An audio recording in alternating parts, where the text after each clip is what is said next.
Hello students, हम लोग करने वाले हैं class 10th math NCERT exemplar chapter number 5 that is arithmetic progressions exercise 5.3। चलिए स्टार्ट करते हैं। हम लोग क्वेश्चन नंबर 29 पे आ गए हैं। Question number 29 is find the sum of all the 11 terms of an AP whose middle most term is 30। आपके पास कोई एपी है जिसमें टोटल नंबर ऑफ टर्म्स 11 हैं, तो आपको उनका सम पता करना है, यानी कि S11 हमें फाइंड आउट करना है। हमें गिवन है मिडिल मोस्ट टर्म की वैल्यू दैट इज 30। अब देखिए मिडिल मोस्ट टर्म हमें कैसे पता चलता है। If total number of terms is odd, if n is equal to odd, that is number of terms. जैसे 11 एक ऑड है, तो मिडिल मोस्ट टर्म, तो मिडिल मोस्ट टर्म का फॉर्मूला होता है n+1/2। जैसे ऑड 11 है अपने पास इधर, +1/2, तो ये आपका बन जाएगा 12/2, दैट इज 6। तो इसका मतलब क्या है कि जो मिडिल मोस्ट टर्म होगी इन 11 टर्म्स में वो 6th टर्म होगी। तो यानी कि आपको इनडायरेक्टली वे से a6 की वैल्यू 30 दी हुई है। an का फॉर्मूला क्या होता है? an का फॉर्मूला होता है a+n-1 इंटू डी। तो a6 इज इक्वल टू, हमें फर्स्ट टर्म नहीं पता, 6 - 1 दैट इज 5, और हमें d भी नहीं पता। a6 की वैल्यू 30 है, तो इट मींस a+5d की वैल्यू हमें 30 गिवन हो गई है। चलिए अब S11 के लिए अपन यूज करते हैं। Sn का फॉर्मूला क्या होता है?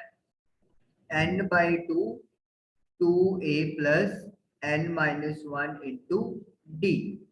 तो 11 टर्म्स हैं, तो n की जगह 11 रख देंगे। a हमें नहीं पता, n हो गया है आपका 11, तो 11 - 1 दैट इज 10।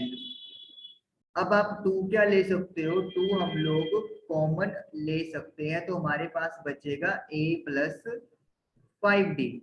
2 के साथ 2 कैंसिल हो गया।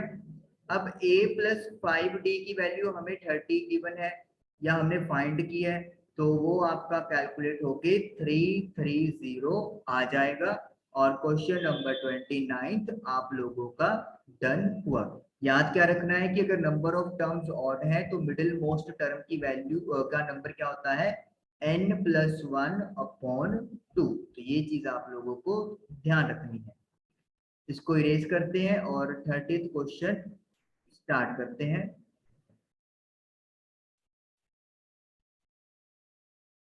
क्वेश्चन नंबर 30 है हमारे पास।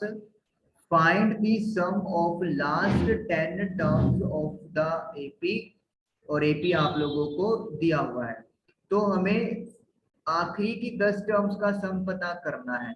तो इट मीन्स क्या होगा हमारे पास कि सबसे पहले तो हमें ये देखना पड़ेगा कि इस एपी में टोटल कितनी नंबर ऑफ टर्म्स हैं, और फिर उसके बाद हम लोग डिसाइड कर पाएंगे कि नंबर ऑफ टर्म्स कैसे निकलेंगी।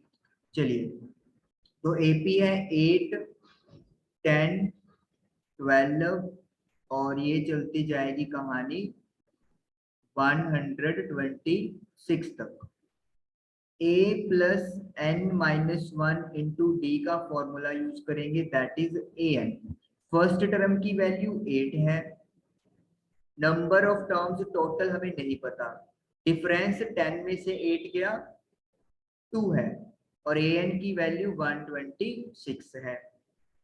8 अगर हम लोग शिफ्ट करेंगे तो ये हो जाएगा माइनस का, तो 126 में से 8 किए हमने माइनस, तो 126 में से 8 माइनस करेंगे तो इट विल बी 118। जो 2 है वो आपका डिवाइड में चला जाएगा, तो ये कट के आपका 59 बन जाएगा, और जब आप 1 को उधर भेजोगे तो ये प्लस का हो जाएगा, तो 59 + 1 दैट इज इक्वल टू 60। तो इसका मतलब क्या है, इस एपी में जो टोटल टर्म्स हैं वो 60 है। अब उन्होंने हमसे लास्ट 10 टर्म्स का सम पूछा है।